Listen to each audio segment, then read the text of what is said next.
hookers.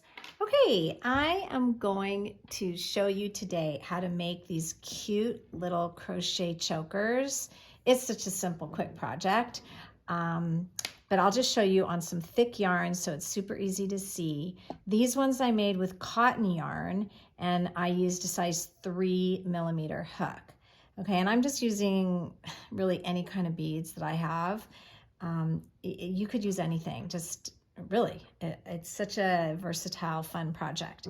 Okay, so here's another example of one that I just used with a little wooden bead. And you can make chokers, you can make necklaces, you can make, you know, cute little gift tags to hang on a bag. I mean, bracelets, come on. Possibilities are endless. Okay, so for the sake of the video, I'm going to use a big hook and I'm going to use this purple yarn.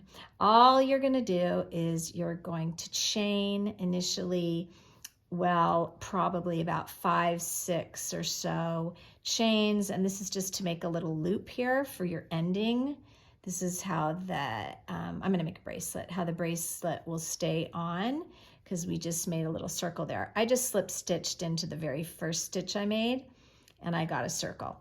And then you're going to go ahead and you're going to crochet half the length of the project. So in this case, my little bracelet is going to be that's about half. Yeah, okay. We'll go one more and we'll count the chains. 1, 2, 3, 4, 5, 6, 7, 8, because when we get to the other side, we'll want to have similar length. Then to put your bead on, you take your hook out of your loop, you take your bead, these are just painted wooden beads, you put your hook into the bead, and then you pull the yarn through the bead, just like that, and then you wrap and you slip stitch through. Now, little tip, if the bead is too small for the hook you're using, have a little small hook handy, and then you know, you can get through the bead that way. Like these ones, I would just use this to pull my yarn through and then go back on to your original hook. So then you're going to go around the bead by chaining 4, and I'm going to just go around the bead. See, and I go back in to the first chain closest to the bead, and you got it, I slip stitch, right? And then I'm going to chain 4 again. 1, 2, 3, 4, and I'm going to go around the other side of the bead, and now I have a space over here that I made, and so I can just slip right into that space.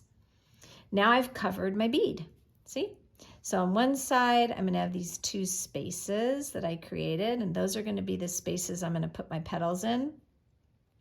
On the back side, I just have one little bar of yarn, okay, which I'll show you what we do with later. So here's the little pattern, okay, for the petals, and you can make as many as you want. Here's a chain 3, 2 double crochets right into that space that we made. See, right in there. And then we chain 3 again, and then I slip stitch into the space. And that's my cutie, my first little petal.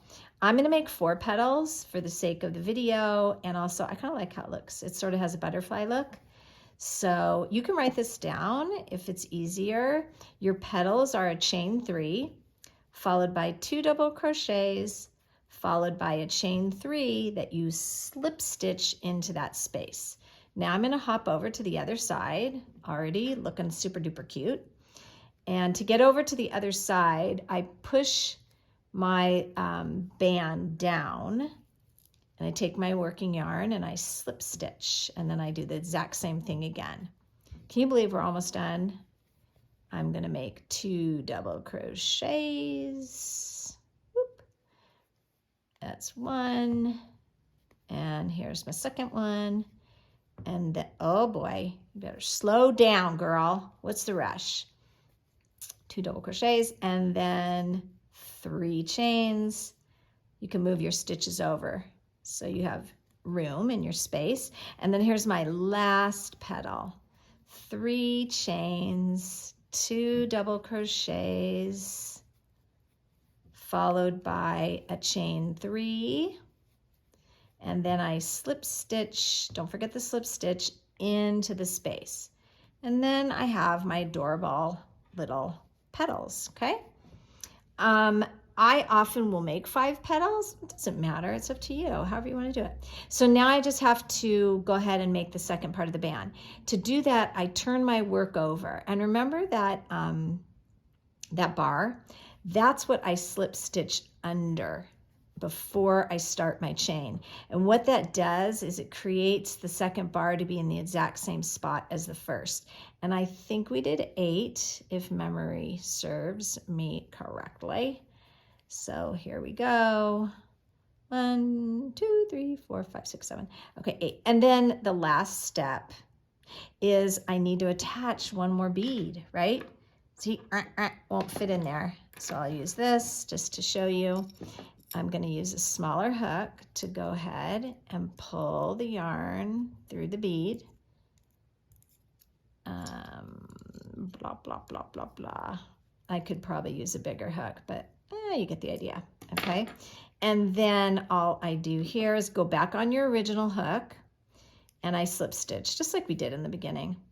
And that's it, okay? You can secure this in a couple different ways. I think the easiest way, and by the way, it looks cute any way you do it. I mean, come on, flower, yarn, bead, how can it not be cute, you know? So what I do here is I take my tail and I go in and out of the chain. One of the reasons I like this project too is because it looks really finished at the end and you haven't had to do much, right, to get a finished look. If you're gifting this, I would suggest at this last step to take a little fabric glue and just boop, put a little bop there, okay? And then there you have it. Obviously I'm gonna, weave this tail in too, but for the sake of the video, we'll go ahead and we'll clasp this around my bead. I mean, it's just so cute, right? And it stays, I mean, it really works. We'll tie this in afterwards, okay? And that's it. I think this would also be really cute to put on a gift package. Oh, there's just so many things to do. Okay, enjoy.